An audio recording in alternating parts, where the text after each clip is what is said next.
Hello and very good evening to all our viewers. This is WION Wallet. I'm Sumit Chaturvedi. Let's go straight to our top headlines.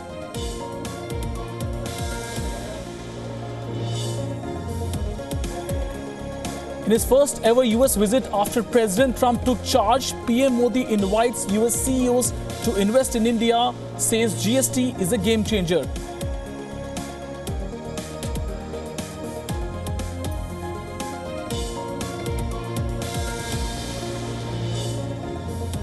After meeting PM Modi, US CEOs say they are excited and ready to invest in India.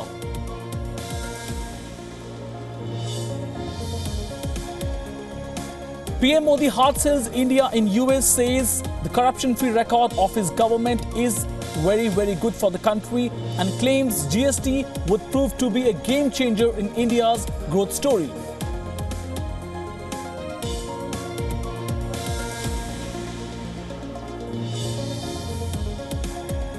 And all eyes are now on President Trump and Prime Minister Modi's meeting today. Terrorism and trade may top agenda.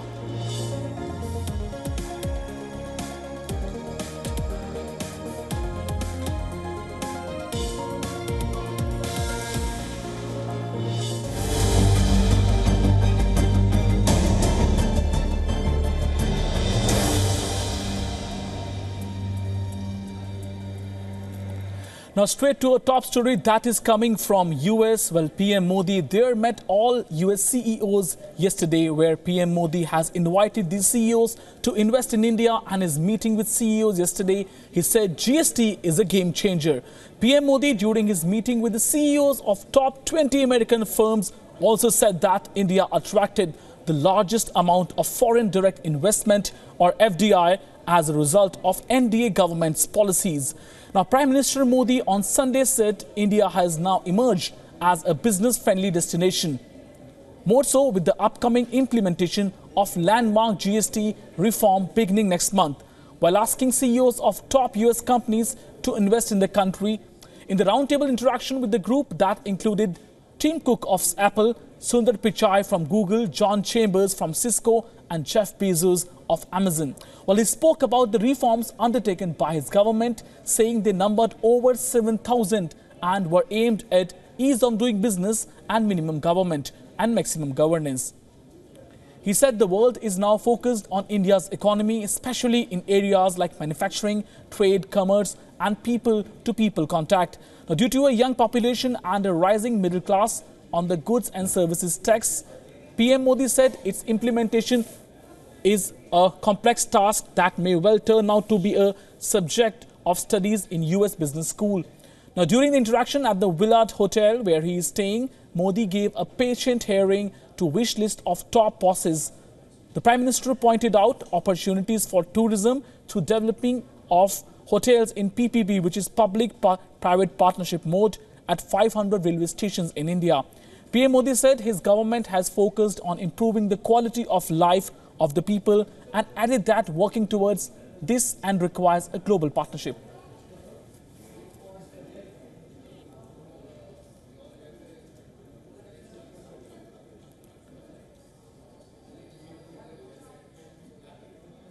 And here's a quick profile of some of the CEOs that Prime Minister Modi met yesterday and how their business in India is doing.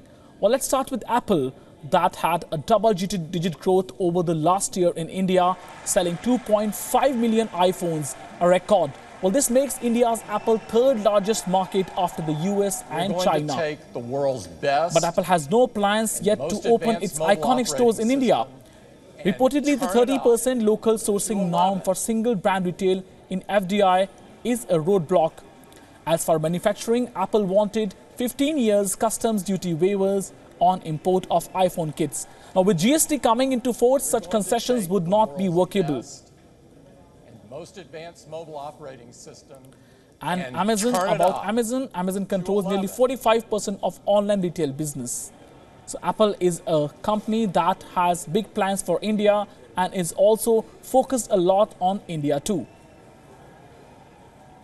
We're going to take the world's best most advanced. And earlier we spoke to NASSCOM President R. Chandrasekhar on the CEO's meet yesterday, and that's what he had to say. That's how he explained everything to us after the meet.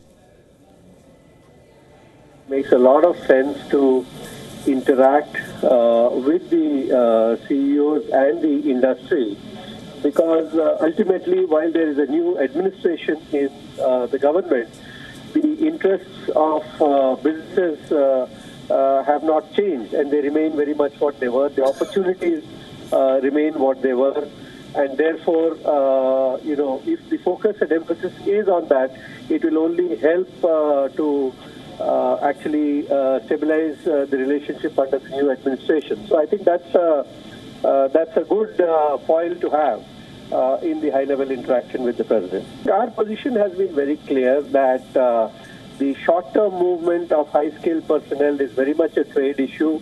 It's a trade issue in the area of high-skilled services, and this is an area where we have a vital interest as a country and as a business. Having said that, I think that we should not see the collaboration and cooperation and the business and trade relationship between the two countries in the area of high skills as being solely pivoted around the H-1B visa issue.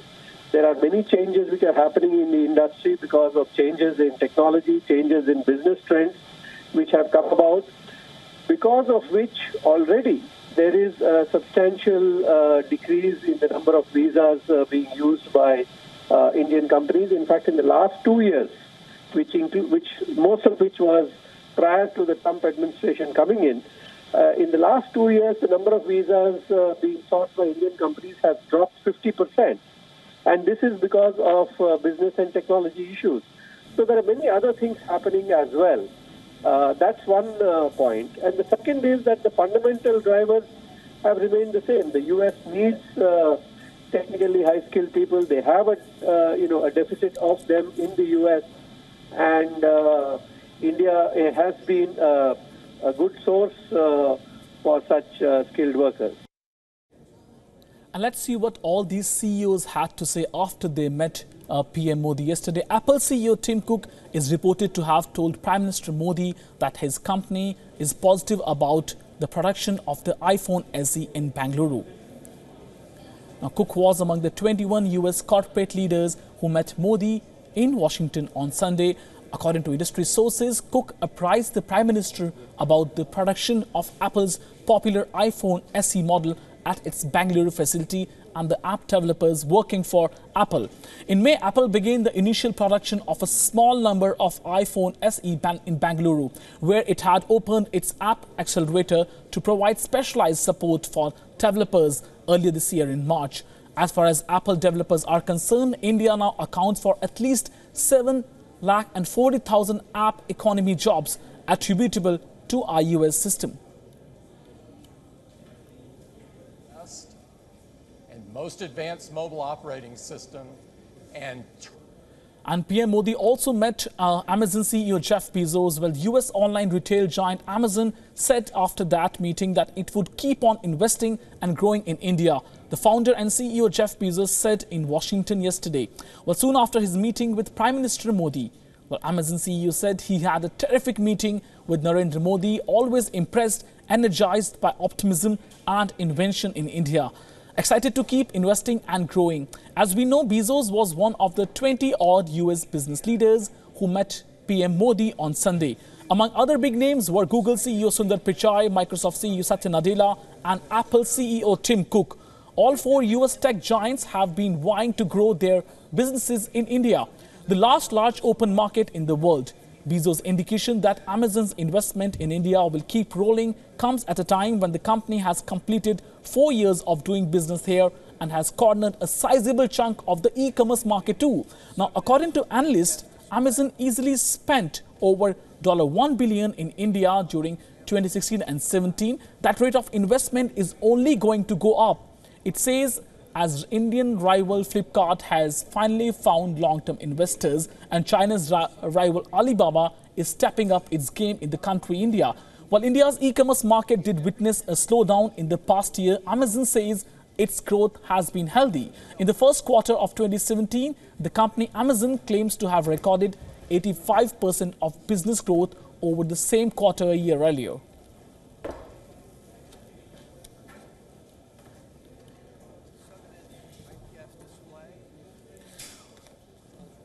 So that's why there are so many companies are coming to India. We heard first what Apple CEO Tim Cook said after the meeting. Now we are telling you what Amazon CEO Jeff Bezos, who's one of the wealthiest persons in the world as well, he had to say about his meeting with PM Modi. He said that he's excited with PM Modi's vision about India and Amazon will continue to invest. Now let's hear what Sundar Pichai, who is the Indian origin CEO of Google, what he said. Because he said that everyone is excited to invest in India. Let's hear him out. Prime Minister was looking for insights into how India can attract more foreign investment, and I think there were many good ideas discussed. But I think everyone is excited to invest more in India, and I'm excited at what we all can do together.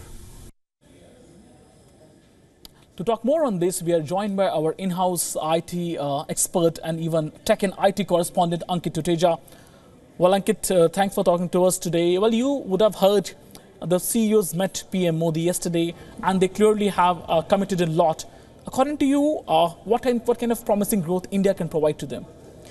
So, Sumit, if you look at it this way, ever since the Modi government came in power, the focus has always been on the digital drive to make India more digital tech savvy. And that is what PM Modi has been trying to he has been striving to do that. And during this visit to the US, he met a couple of CEOs, the CEOs of the prominent companies, and PM Modi has asked them to invest more in the country, and especially after the implementation of GST from next month, it's going to be another profitable venture for them. So the companies anyway have been pushing in a lot of money into the Indian market. They have been making big inroads in the Indian market. And after PM Modi's after he visited the country and he asked them to invest more, we can see more of such growth happening in the country. And if you see it this way, the company like Apple, earlier they were just importing goods. Now they are going to set up the manufacturing facility in India. So in all, companies have been investing in the country, and now we can see growth. We can see it going forward now. And let's take them one by one. Let's begin with Apple. So Apple, India is definitely the largest market, not largest, it's going to be the largest market. And the largest, we can say that unpenetrated market. We have 100 crore subscribers here. So for Apple, what kind of future does India hold? Because Apple, if we compare Apple to the other low cost brands, it doesn't have any big future. But yes, it has a big future when it comes to high-end brand. What's your opinion on that? So Sumit, when you talk about Apple, it's majorly iPhone, because most of their revenue comes from the sale of iPhones. And now they're making in India as well. Absolutely. So currently, if I talk about the smartphone market, Android holds over 80% of the smartphone market. Apple holds somewhere around 15 to 16%. The rest is consumed by the rest of the OS makers. So, and on an average, even if it's 15 to 16%, most of the sales come from the US market and of course other Western countries. But from India, the sale has never been so much. But last year, it was until last year in September, when you talk about the figures, there was over 50% of year-on-year growth. Absolutely. So people have been, the purchasing power has gone up. People have been, there have been more aspirations now. So the sale of iPhone in India is also going up. And with Apple setting up the manufacturing facility in India, the prices are likely to come down by a fair margin.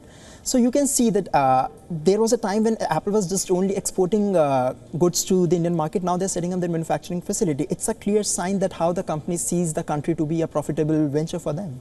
Let's talk about Amazon. Is another company which PM Modi met yesterday.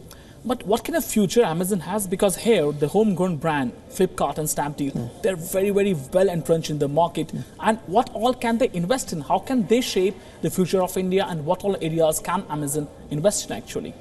Sumit, we may have our homegrown services like Flipkart, Snapdeal, Infibeam, or some other, the likes of Flipkart and Snapdeal. But Amazon is one such service that is giving people a satisfactory experience. And if you go by the surveys that have been conducted, if you talk to people who have been online shoppers for quite some time now, the kind of services that they have been deriving from Amazon is beyond any comparison when you do it with Flipkart and Snapdeal. So in terms, it's not about just selling your products online, it's about how you sell your products online. Anyone can go to the internet and set up an online shopping venture and they can sell their product, but it's about how well do you sell it that you leave the customer satisfied.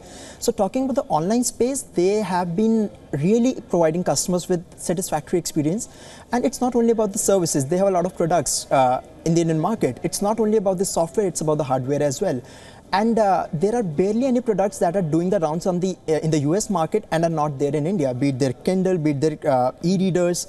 So be it any product, they bring it to Indian market because the Indian market is one of the prominent markets, one of the popular, one of the promising markets for them.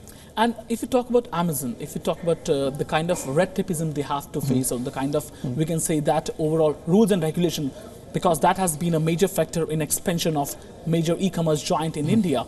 Well, you know, many offline retailers have tried, but they haven't come because they say it's a very well-regulated market. Does that mean that when they meet PM Modi abroad in US, in their home state, they get a kind of clearance once for all that they can do, they can bypass regulations? Will business be, you know, you see them that becoming easier for online retailers like Amazon going forward because they have met PM Modi now and things should be easier for them in India?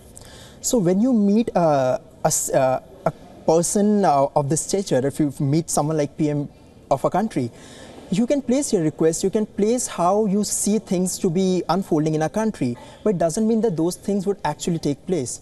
So it's basically a platform for them to get their point across. But how the policies and the reforms actually go into play is something that depends on a lot of other factors. It's not about the international relation, it's to do with their domestic politics as well. So there are a couple of things that go into play in coming up with major reforms. So yeah, but it's a good platform for companies like Amazon and Apple to get their point across. And we understand one thing that, okay, if PM Modi talks to, let's say, Apple, there can be some jobs which are created. But what does he gain by inviting Amazon to India or expanding more and more? Because not many jobs are created. In fact, there could be fear of jobs getting lost in mom and pop stores or kirana stores. So what do PM Modi get by inviting Amazon to India? So when PM Modi met these CEOs, he mentioned one point that India has got one of the largest FDIs in the last 3 years, ever since the government came into power.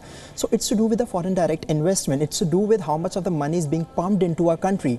Because see, it's not only about having presence of international companies in your country. It's about when the relations get global, when they get international, it's more to do with the kind of profit that you can make. It's going to affect your economy in a positive way.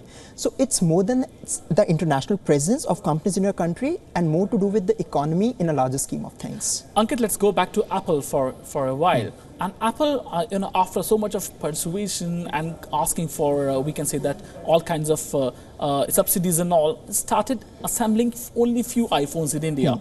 Going forward, what plan do you think Apple will have for India? Selling is one of the things because India is naturally the biggest market. Right. But what apart from them, how can they, you know, can contribute to Make in India or contributing to the creating jobs in India? Because that's what going to be the biggest challenge of PM Modi in the next 1 year, when after 1.5 to 2 years he again faces voters. So how can he ensure that these companies will come and make more in India and create jobs when they don't actually create many jobs? They're not, you know, massive on manufacturing skills. All they do, like Apple, all they do is bring the kits to India and assemble them.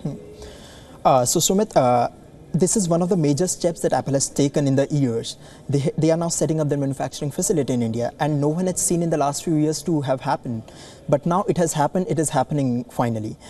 And talking about what are the plans going forward, as you said that they're going to make a couple of iPhones to begin with, which is fine. When you begin with something, you come up, there are two types of things. Either you go big or you go slow. So it looks like Apple wants to go step by step. They want to move forward in a subtle way. They want to go step by step. And it's pretty fair because that's Apple. It doesn't give you everything in one go. So that's what is happening with Apple right now. And talking about the plans, what are the plans going forward when it comes to Apple? Apple has always been cryptic in what it actually comes to what it actually brings to the table. So it's so much that they send their media invites in a cryptic manner. So talking about their plans for the Indian market, there hasn't been anything clear. There is no clarity as such in particular that what the company is going to offer in the months to come or the years to come. But definitely with the company like Apple taking such a big step, it's basically a leap for Apple to set up a manufacturing facility. We can only see the only speculation that has been so far is that the prices of the iPhones are going to get down, given that they are priced at exorbitant prices. So the only thing that is going to benefit customers, and it's just a speculation, by how much the prices come down, it's something we are yet to see. And with GST going to be implemented from next month, so it's again a very grey shade that what's going to actually happen for consumers in terms of money, in terms of prices. Well, thank you so much, Ankit, our renowned expert, for getting us all these details and giving us this important perspective on what does it mean by PM Modi meeting tech titans or top IT CEOs in US. Well, thanks for talking to us, Ankit. While we were talking to our in-house correspondent, Ankit, who was talking to us how and why, when they met, what did it mean. Moving on, and one of the President Trump's, we can say that, bargaining chips when he met with Indian Prime Minister, when he meets with Indian Prime Minister in Washington, is the bilateral trade balance or imbalance. Well, globally, if we talk about trade, India has a deficit of $105 billion from a total trade of $609 billion. We can see on our screen. Well, India has $25 billion trade surplus with US. Well, here India scores over US. They export $25 billion more services to US than what they import. That is one of the biggest points of contention. And India has trade surplus with EU and UAE. But India has the highest trade deficit with China. So here we see that we have highest trade deficit with China. But when it comes to India, we don't have. In fact, US imports more trade and services from us, and we import more in trade services from China. So clearly, we have a different trade balance with US, but imbalance when it comes to China. So China is a bigger trade threat for us than US. But for US, both India and China are bigger trade threats. That's why we can say when they talked tonight, when PM Modi and Donald Trump, President US, talk tonight, they will talk on definitely on one of the issues, which is one of the issues is trade balance and imbalance. So this is the whole situation as far as the overall situation from India is concerned.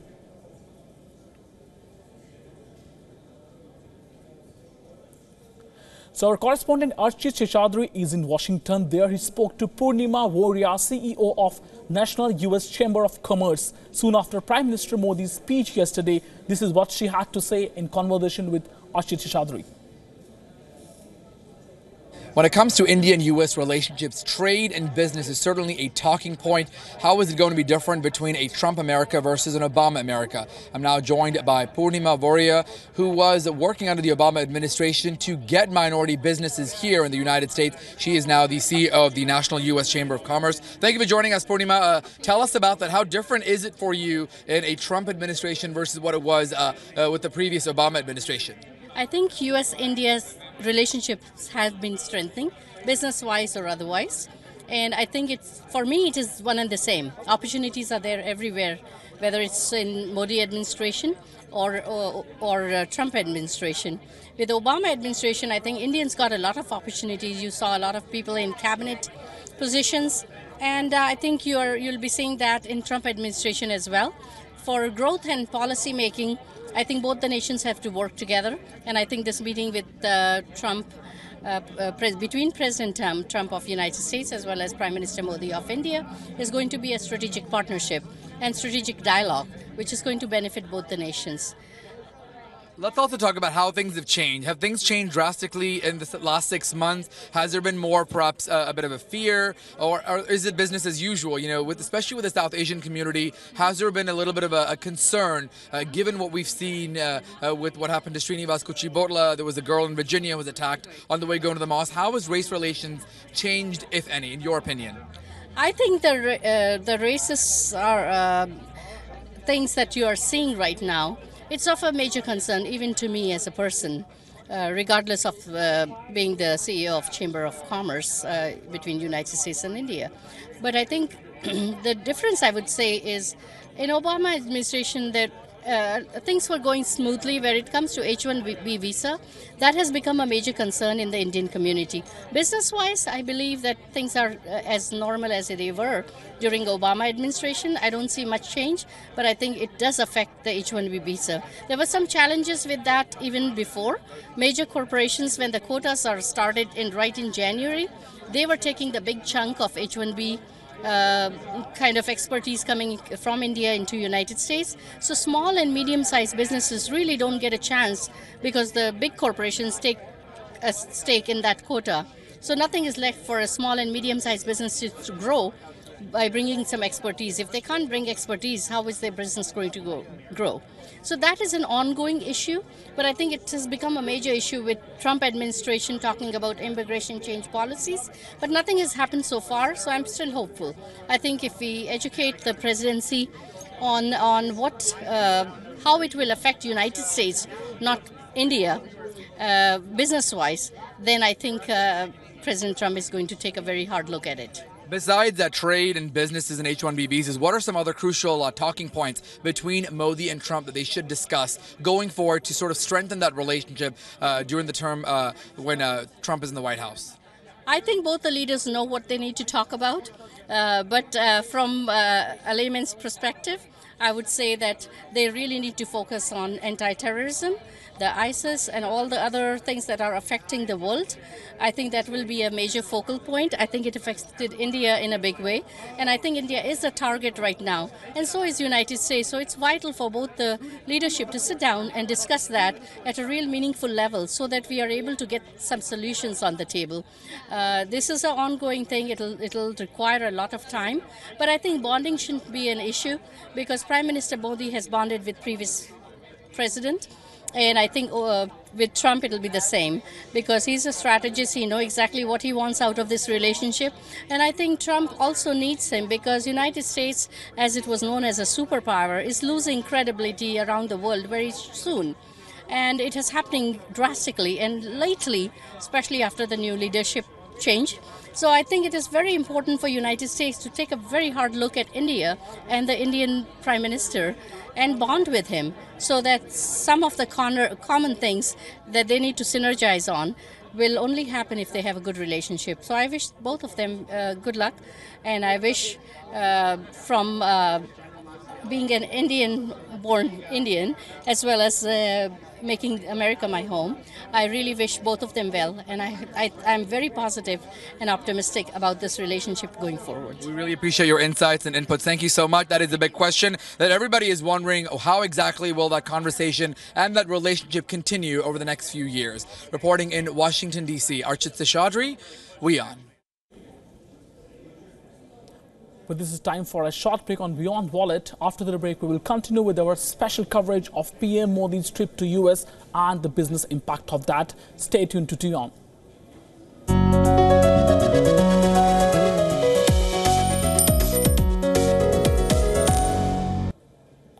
Welcome back to this special broadcast of Beyond Wallet, where we're discussing how PM Modi's trip to US will benefit India and US ties, especially with regards to trade, what will happen to IT sector, what will happen to other sectors linked especially to business community in both US as well as India. Now moving on from here, our correspondent Archit Seshadri also spoke to investor and entrepreneur Mr. Rangaswamy about the expectations from the Trump-Modi meeting this evening. Let's listen what he had to say. When it comes to fostering strong relationships with the South Asian community, many members here are opening up organizations and perhaps advocating things to build a bridge and make sure the Indian American community here feels safe and feels connected to their roots. I'm now joined by the founder of a group called Indiaspora, Emma Rangaswamy, who started the organization 5 years ago. Thank you for joining us. And we wanted to get your insights about how important it is for having strong talks with India and the U.S. when it comes to building that foundation. Why do you think that is essential as the Trump era moves forward? Yeah, I think Indian Americans here are a strong community and they have strong connections to India. And we want to make sure that with any administration, that relationship only gets stronger.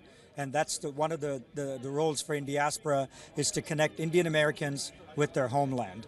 And we do that in many different ways. We are not a business organization. We're really a community organization, a leadership group. And so what we do is we focus on people-to-people issues. So we look at innovation and entrepreneurship. We look at philanthropy. So focusing on issues that bond people here with the homeland. That's kind of how we look at it. How different do you think it's going to be with a Trump America versus an Obama America? Do you anticipate some concerns, some issues along the way? Have you already heard about issues? How different is it here on the ground for Indian Americans dealing with two very contrasting administrations? Yeah, I think, each one has its own characters and flavor. I think what you're going to see from the Trump administration is more of a business-to-business relationship. So you'll see a lot of deals getting cut between the two countries, a lot of pro-business ideas coming to the forefront. And so that's, I think, the big change you'll see is really a really renewed focus just on the business elements. One of the concerns for many Indians is certainly jobs and H-1B visas. How may that change in the coming years with the Trump administration? Yeah, I think the Indian Americans in general have a slightly different perspective than Indians on the H-1Bs. I think the Indian American community here, especially the founders of tech companies and such, would like to hire highly paid Indians to come over to help their companies, which is very different than maybe what a Fortune 500 company is looking for from India. So I think the opinion there on the H-1Bs for the Indian community would be a little different here than what is happening in India. Let's also talk about the issue of the minorities in the immigrant community and perhaps a sentiment. There was a race-related killing in Kansas earlier on. There was a situation with a girl in Virginia who was murdered on the way going to the mosque. How has that changed? Are there more hate crimes? Is there more resentment towards minority groups and immigrant communities like Indians? Yeah, we've definitely noticed an increase in those kind of crimes, and Indiaspora is taking action on that. We backed a petition that got 50,000 signatures that went to President Trump. We also are screening a movie now to kind of help Americans understand that Indians are nonviolent. They come with a completely different philosophy. So we're doing all we can to both educate people, but also work with the politicians to actually put more stricter laws onto the books. Let's talk about some of the foreign policy issues. It seems like Modi, when he met with Obama, he didn't have as much foreign policy experience, but now the tables have turned. You know, this year Modi has met with many world leaders in Kazakhstan, Sri Lanka, Germany, France, and is on his way to meet more world leaders. But Trump has had a limited foreign policy experience, perhaps dealing with more domestic issues. How important is that going to be when dealing with countries like Afghanistan and China and Pakistan, especially for India and the U.S.? I think in this case, the U.S. needs India more than ever because India can be their strong ally and partner in the region to really help out with all the issues where maybe some of the people here may not have the expertise. So I think it's a very critical thing, and I think you'll see in these talks that security and defense are issues that come to the forefront. And lastly, who do you think is going to dominate the conversation? Are Modi and Trump similar? Are they very different? They're both active on social media. They're both strong leaders, very communicative, very open, very loud. And they both really, say how they feel. They want to make America great again and a Make in India campaign. Are they similar? Are they different? Who will dominate the conversation, in your opinion? I don't think anyone is going to dominate. I think it's going to be a very equal relationship at this point. And I think, like I said, they're both business people, so they're going to be very, very focused on cutting deals. All right, thank you so much, M.R. Rangaswamy with Indiaspora. We appreciate those inputs. Again, lots on the agenda. We'll have to see how all of this pans out and exactly how Trump and Modi will continue the relationship between India and the United States. Reporting in Washington, D.C., Archit Seshadri, WION. And PM Modi's ascent has largely been attributed to his ability to take tough decisions in the US. Trump rose to power while marketing himself as a political outsider who would revolutionize the way things are done and end the alleged nexus between the political elite and large businesses. Like Modi, Trump too has triumphed with the promise to make his country great again. It is only then natural to ask, do Modi and Trump have a lot in common? Take a look at the story.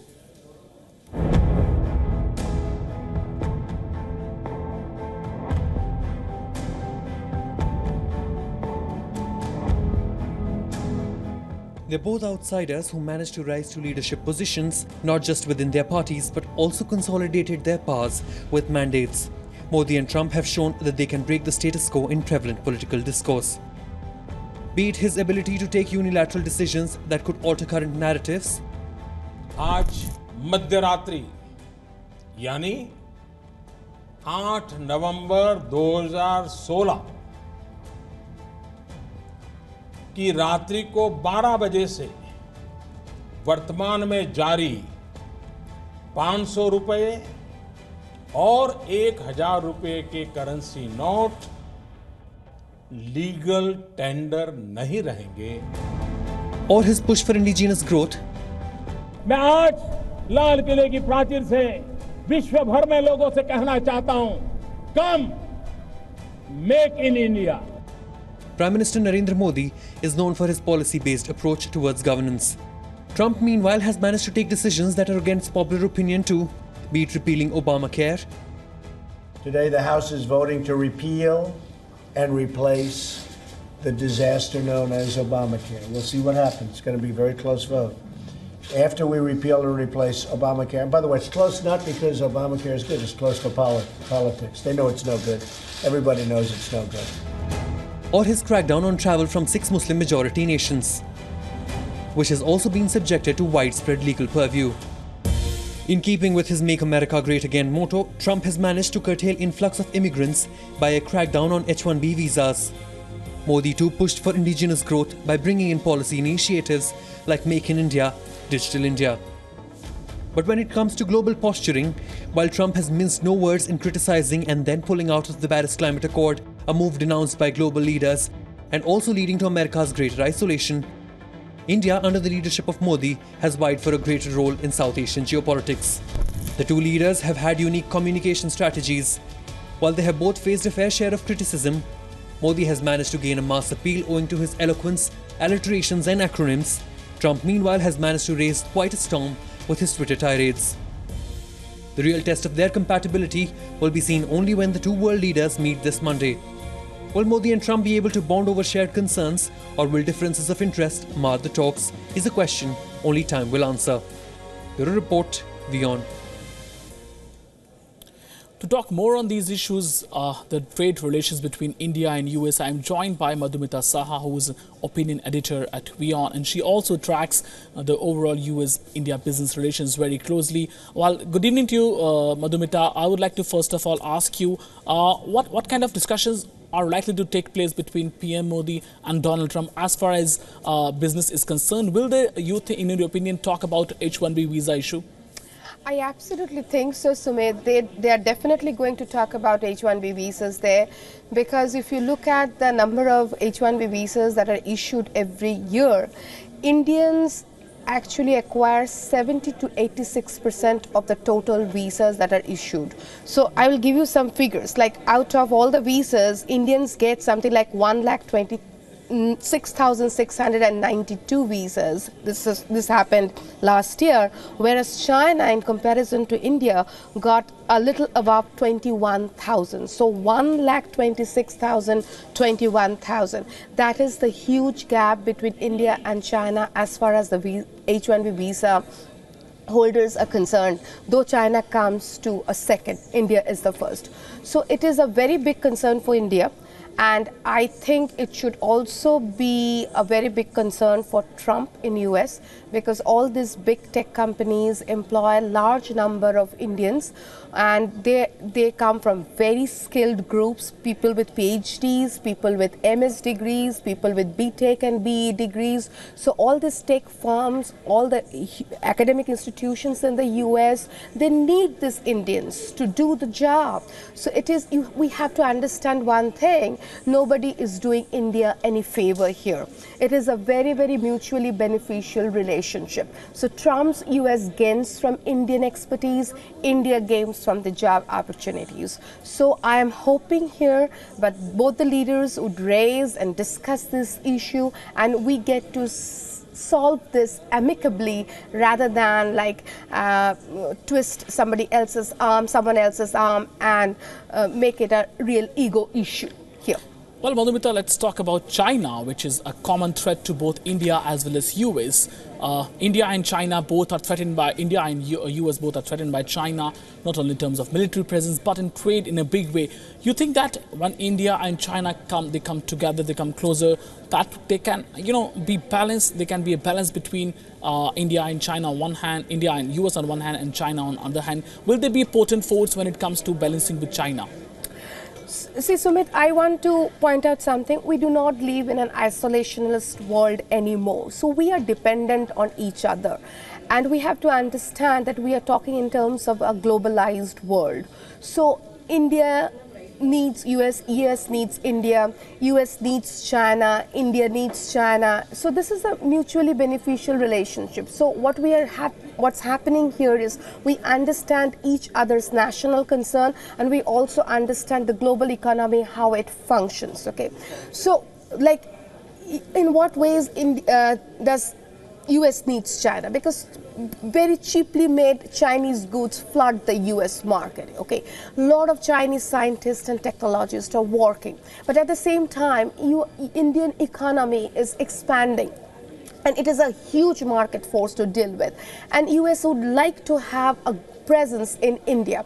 So I think we need to come together in a round table rather than see each others as enemies to solve the situation here.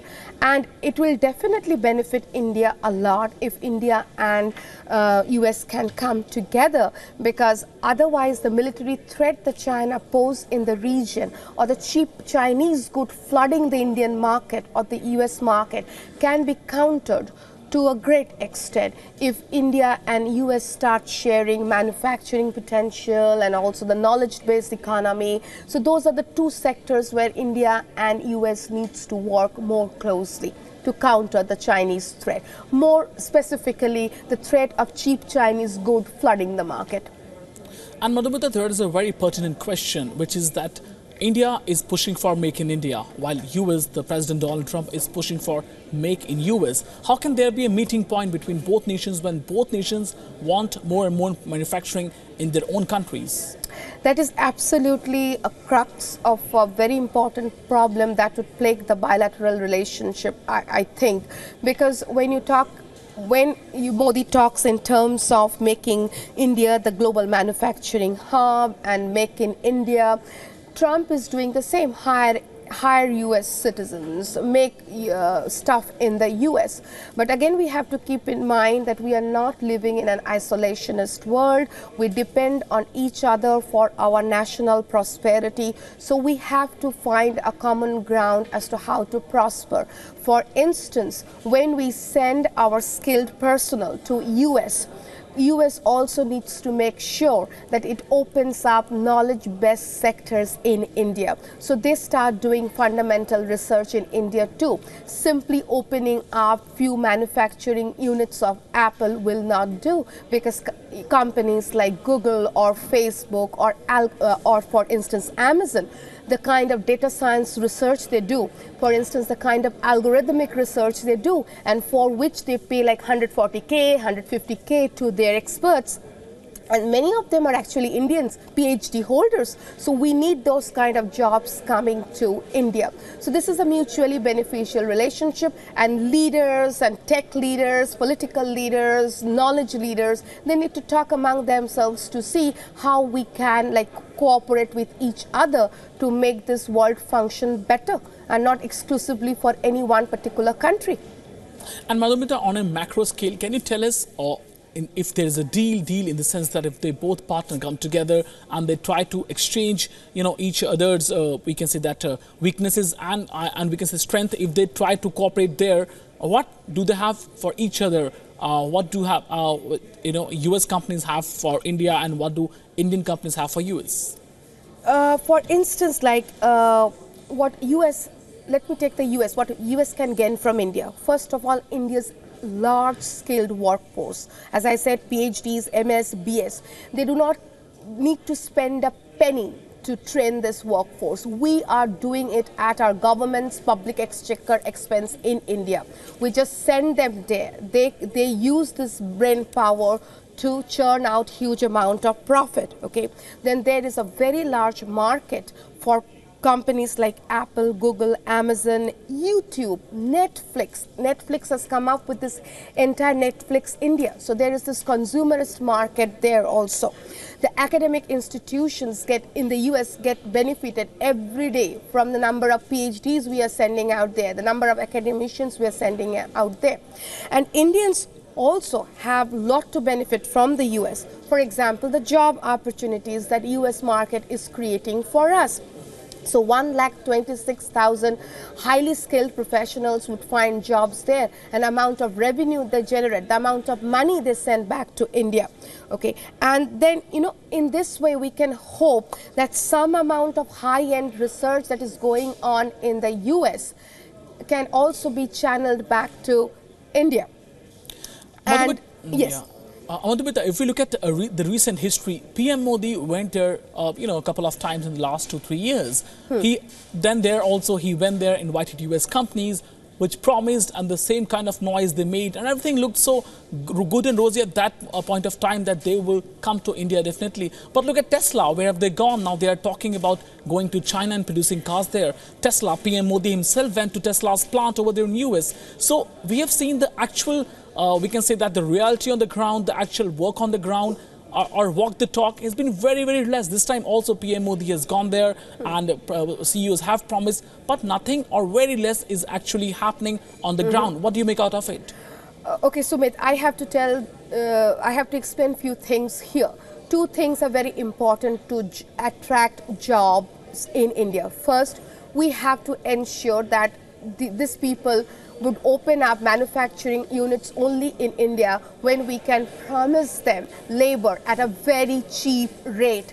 China promised them that, the special economic zones of China, the miserably paid workers. So there are political obstacles like India goes through. We cannot promise that kind of low-wage work here in India. There is a minimum wage buffer and stuff like that. So companies which find cheap labor would always go to that particular country. Another thing that I have seen is that knowledge-based economy, which is the sign of the first world, it needs huge infrastructural investment. Our universities are not research-intensive universities, okay? So if these big companies like Google and Amazon and Facebook opens up their research lab in India, they need to make sure that Indian universities can supply them with that kind of research facilities, which apart from the IITs, we do not have in this country. So we can talk the talk as much as we want, but two things are there. One is supply of cheap labor force. The second is there is also the tax benefits that goes to the company. The third thing is very resource-intensive, knowledge-based economic infrastructure. So those are the three things where India is lacking. So until and unless we do something on those three sectors, there is little hope that all that words that Modi is exchanging with Trump, that would realize into something concrete out here. One last question to you, Madhumita, would be that, you know that India and US, as far as US is concerned, there's a negative trade balance. But as far as India is concerned, there's a positive trade balance of $24 billion, which means that India exports to US than what it imports. So do you think that emerging as a threat, a potential threat in in India-US deals or trade deals or even trade talks going forward? You know, this was what I have been discussing a few minutes back, actually, that US is all set to change this negative trade balance because it is trying to reach an agreement with Modi, and it is again a mutually beneficial relationship.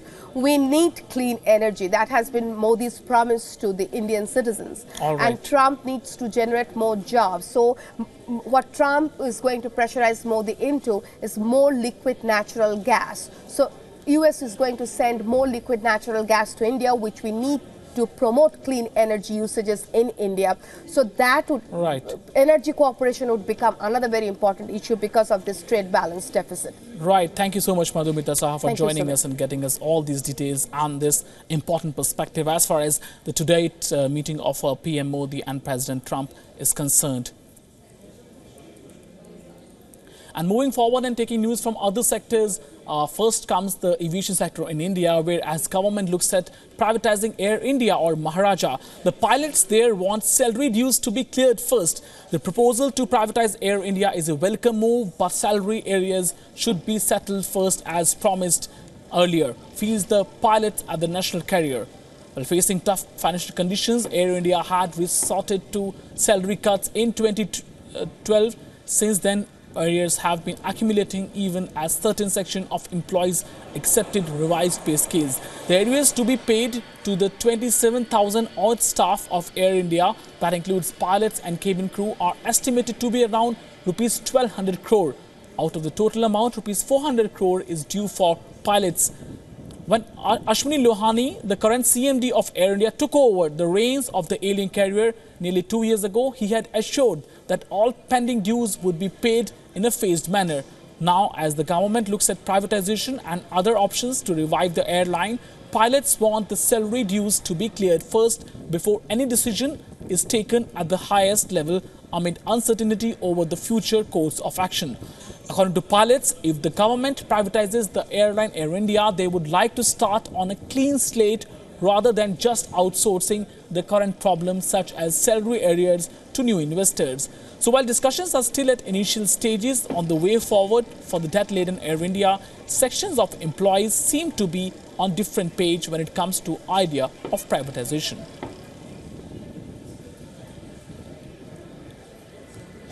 And staying with aviation space, Malaysia Transport Ministry has instructed AirAsia, the low-cost carrier, to check with its aircraft manufacturer Airbus on the reasons behind the technical problem on its Airbus aircraft.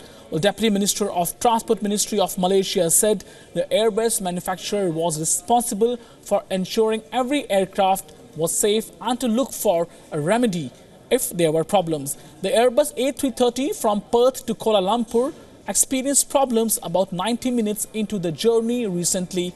The aircraft landed safely, with Perth Airport reporting a technical issue. An Australian newspaper, however, claimed the plane returned on one engine only. It also said a blade in one of its two engines had sheared off. It was the second scare involving an Airbus A330 in Australia this month, with the China Eastern plane making an emergency landing in Sydney after a huge hole appeared in one of its engine's casings. The Deputy Minister also said he would instruct the Department of Civil Aviation to check on the maintenance records of aircraft belonging to Malaysian old airline, as it was the responsibility of every local airline to ensure every aircraft underwent stringent scheduled maintenance. And SoftBank Group's $100 billion Vision Fund is scouting for possible investments in quantum computing, an experimental science being researched by companies such as Google and IBM to succeed current computer processor technology.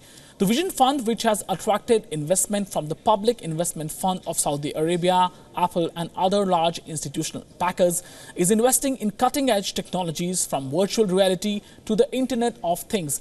It recently invested $500 million for a minority stake in Probable, a London-based simulation and virtual reality software startup that has few customers and little revenue. So once considered purely theoretical, researchers have made strides in building functioning quantum computers based around a number of different designs and approaches.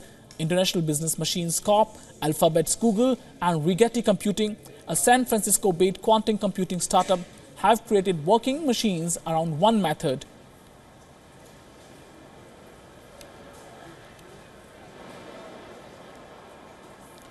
And another big story of the day, airbag major Takata has filed for bankruptcy protection in the US and Japan. The bankruptcy filing caps steep decline of 84-year-old company Takata. The company provided defective airbags to major automakers for years and has been linked to at least 17 deaths worldwide. Now, more than 100 million cars with Takata airbags, including in India, have been recalled since 2007, making it the biggest safety recall in automotive history. Takata in January agreed to pay $1 billion as penalties in US. It is currently facing legal actions and liabilities of $9 billion to its clients, including Honda, BMW and even Toyota.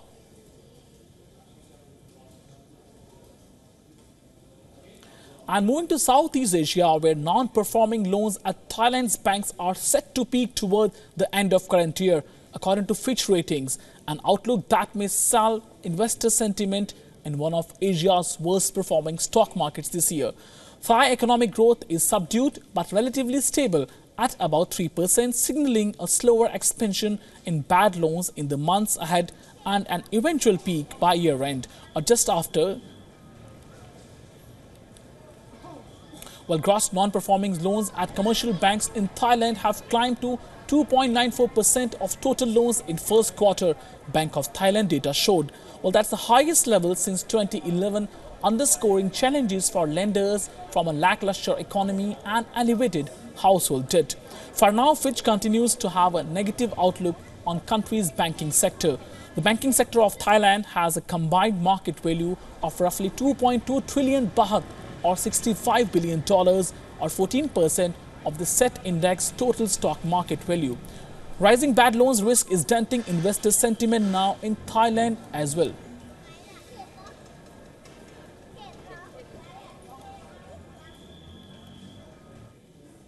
And the latest data available with the US Treasury Department show that India's exposure jumped by $7 billion to $124 billion in April as far as US securities are concerned. The latest data available with the US Treasury Department show that India's exposure jumped by $7 billion. The country had holding to the tune of $117 billion in March. Among the BRIC nations, India had the third largest exposure to the US government securities after China and Brazil. Brazil's exposure stood at $267 billion in April. During the same period, Russia's holding of securities rose to $104.9 billion. The Treasury Department also said that foreign residents increased their holdings of US Treasury bills by $7.2 billion in April.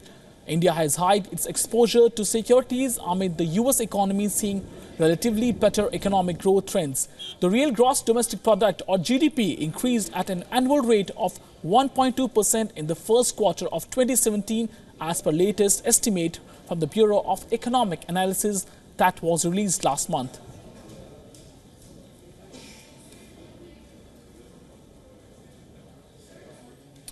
Well, that's all today we have in special edition of WION World. For more news and updates, stay tuned to WION and thanks for watching us.